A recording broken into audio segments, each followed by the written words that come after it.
Hey everyone, welcome back to the channel. It's Bumper here, back today with a new video. Okay, so it's Saturday now, I think it's the 28th of December. Started to lose track of the days over the festive period. I haven't done much really since my second sight review video. I'm still going to do an Arrow one and a 88 films one, but I'm just waiting on my Demolition Man to come and my From Beyond to post all over the shop now with Christmas, but they should be here the next day or so I can carry on with that series. I got my review coming soon for Madhouse, which is another video nasty that me and Trev watched, going through ever 39, so that'll be up soon. So today I'm just going to do a quick unboxing video with a couple of things I got for Christmas. There's only two things, and then I'll have a quick chat about some stuff that's been going on in the community that I don't know, I just feel I want to talk about it a little bit. So let's have a look at what I had for Christmas then first of all. So the first one I had, it's been shown off quite a bit because it came out in November, but I had to wait for the fat man with the red suit. Watership Down. Okay, so this is the 4K limited edition. I've done a Nige on this one, a rock guard and a Mondo Chalabag. I've just slipped the plastic open by there, so you can just slide it out and keep a bit of protection on the box. I don't know why I didn't do that before, but I think I'm going to start doing it now. So yeah, lovely amaret case, lovely simplistic design, which matches the film. It doesn't have a reversible heart. There's the back. There's tons of extras on there. Directed by Martin Rosen. It's got John Hurt as one of the voices, I know that. Based on a book by Richard Adams. It's got the famous song Bright Eyes, sung by Art Garfunkel. I'm struggling to see the cast on here. The only one I can remember is John Hurt. Oh, you have Richard Bryars and Denholm Elliott. So yeah, so plenty of British talent involved. Traumatised many a kid back in the day. It does go there a little bit with the violence and the gore, which you wouldn't expect in a film like this. So there's also another film called The Plague Dogs by the same people and the same author and the same animation style. So check that one out if you get a chance. Only a tenner on Amazon. It's just as traumatic as this. So anyway, back to Watership Down. So restored 4K, Dolby Vision HDR10 compatible, audio commentaries. There's some vintage commentaries. Conversation with the filmmakers, some storyboarding, UK Super 8 digest release. I don't know what this one is. Nepenthe, Nepenthe, Super 8 footage. So some sort of brand of Super 8. That's on there. Shot by Arthur Humberstone. Designing Watership Down. So yeah, there's just all sorts of new and archival. So yeah, so if you're into the film, plenty to deep dive. I'm obviously really into it, so I can't wait to deep dive it. Then you've got the book then with this lovely image on the top, this trippy image on the top, on the front. It's a nice book. It's bound and plenty of information, but it hasn't got like a real leather feel or quality. It's only like a paper quality, but that don't really matter. Yeah, so it doesn't give you the contents on the first page or anything. It just jumps straight into it. So there'd be loads of stuff in here, I don't doubt. I'll try and have a little flick. So yeah, it's quite a big book, 76 pages. So yeah, plenty to crack on and have a read on there. And then you also get the poster as well. So it's a quad poster, so that's nice. So Watership Down there, new artwork, and then the one we're all familiar with from back in the day, Cool as Poo. I put that up in a frame if I could get it signed by someone relating to the film, although I want to hurry up before they all pop their clogs. And then, yeah, I think then you get the art cards. Now, this is a call to all studios, boutique studios. I even heard one of the American guys, Christian CHH, say this. We don't need these art cards. They're a waste of everyone's time. They're a waste of everyone's money. No one wants them. If you told someone, what would be in your dream release, no one's putting art cards in their dream release. Everyone likes a poster. Everyone likes a book, especially one that's got words in, not just pictures like that Nightmare on Elm Street bollocks. Everyone likes a book, everyone likes a poster, and that's it. Either, knock £3 off the price, knock £5 off the price, or give us a fucking pair of socks in it so we can get some use of them. Because these are proper postcards as well. I mean, no one sends postcards anymore. Email has ruined that. Like, remember when you used to send a postcard when you was on holiday and you'd get home before the postcard got there? So that's a pretty cool one there, with £5 on there. Different designs. There's only 4. That's a cool one as well, like a storyboard in the film. And the one with the spirit leaving the rabbit after he's died. So yeah, like I said, don't mess about with deaths and things like this. So, be warned if you're going to let a young child watch it. Especially the way they are these days, the snowflakes. So that's Watership Down 4K. And then the other one I got is from Eureka. I don't buy a lot from Eureka. Eureka. You don't smell too good yourself. But yeah, I wanted to get this one because I like sort of weird comic book movies, especially 90s ones, like Barbed Wire. So this is similar to Barbed Wire, although this is a bit better, I think. Tank Girl. All right, so first thing then, this is not a 4K, it's only a Blu-ray, but the artwork's absolutely wicked. If you hold up to the light, it's not really embossed, but the lips and like the red paint on the face all like shine up lovely. And you've got this nice comic style back. Spine's really nice as well. So, and inside then you get your booklet, which is one of the main draws for me with limited editions, because I just love reading the books. I said this before, but I take my son to his classes like swimming and taekwondo, and you've got to just wait round for an hour while he's doing them. So I take a book with me these days and I read them. So I've read quite a few recently. So that's cool. And was there a contents page? Yeah, there's a oh no, it's not. It's the cast. Yeah, there's the contents there. I'm going to flick this again because there's some wicked comic designs in here you might want to see. Fuck's sake. Like that. There we go. More characters from the film and stuff. Lovely colours, lovely pastel colours on this aesthetic for the film. There you are. So yeah, so another cool book. Now the disc isn't in here because it's in my player, because I watched it last night, but it was pretty plain. It was pink, I think, or yellow, and it just had yellow and it had the tank girl vote in red, but there's a nice image in the background. Alright, so this is based on a comic book. I don't think the comic book came out like in the 70s. I think it was quite late. I think it came out in like maybe, yeah, first published in 1988 in a magazine called Deadline. Began life as a comic strip before becoming a cult phenomenon in the 90s. In 95, the central character starred in a new run of stories on the DC Comics Vertigo imprint and this big screen adaptation. And this is part of a booming comic movies that include The Shadow, Judge Dredd, and The Phantom. All right, so yeah, like I said, a bit of the cool, like, obscure 90s action hero movies, not action hero, superhero movies. They're all pretty cool. Judge Dredd is quite popular in it, but not everyone has seen The Shadow and The Phantom. Whether you want to or not, that's a different story. But anyway, so this has got loads of people involved in this. Anyway, there's your special features there if you want to have a quick look. See if I can point anything out that's interesting. There's not loads on here. It's only it's a 1080p presentation with 5.1. It's got audio commentary with the director and the actress. Girl You Want, a new appreciation of tango with film scholar and fan Lindsay Hallam. So a bit of a visual essay. I like visual essays. They're basically documentaries and maybe only get the one person, I suppose.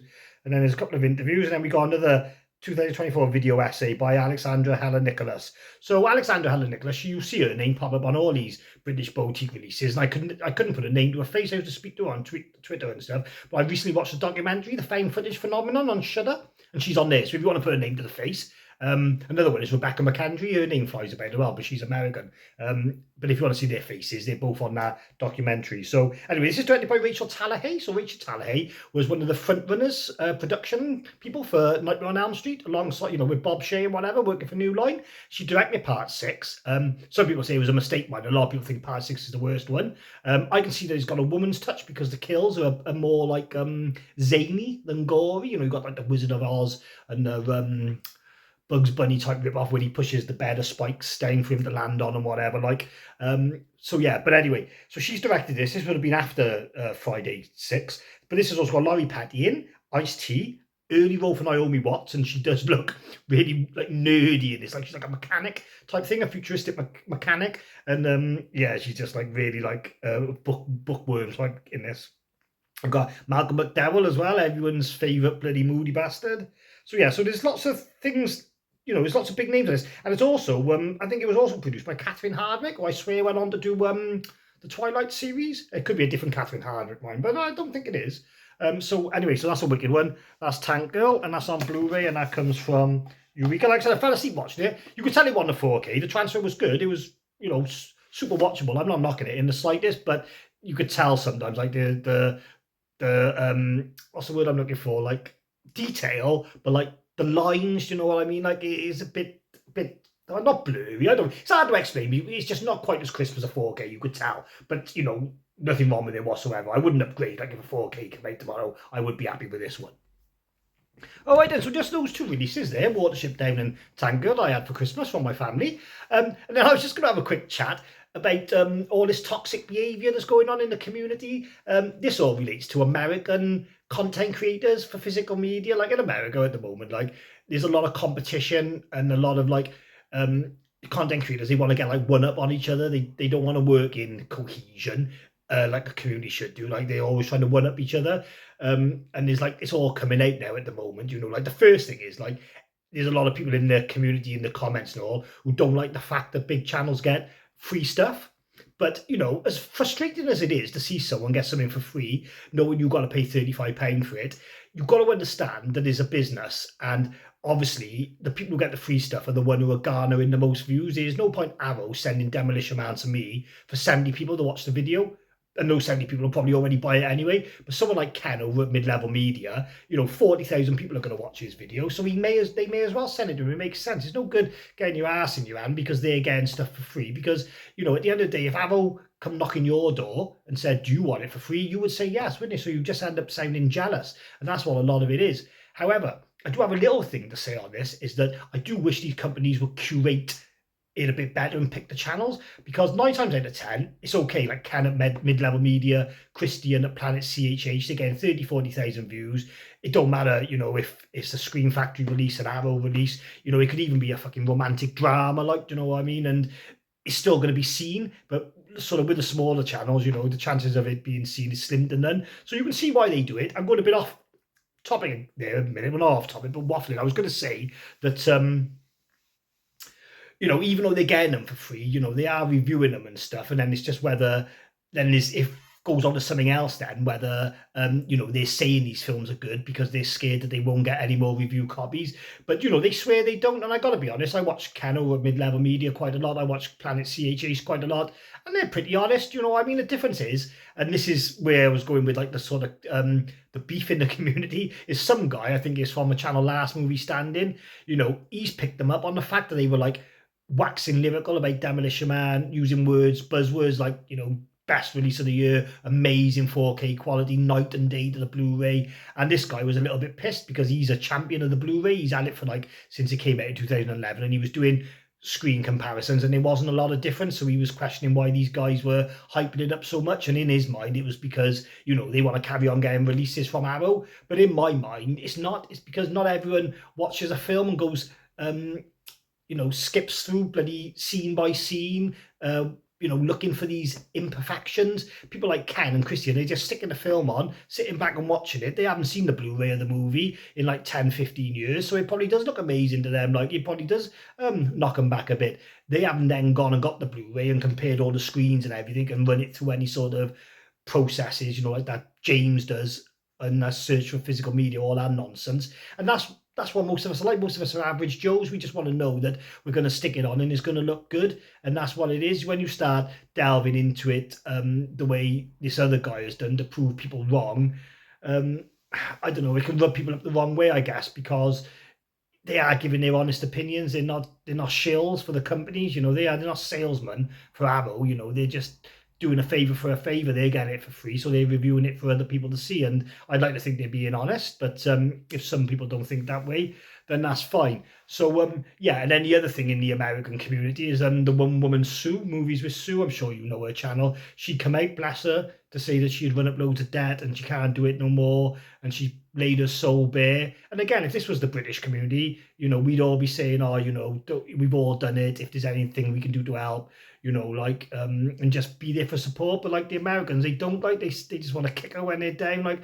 you read the comment section and it's all like, get a job, stop living with your mother, do this, do that.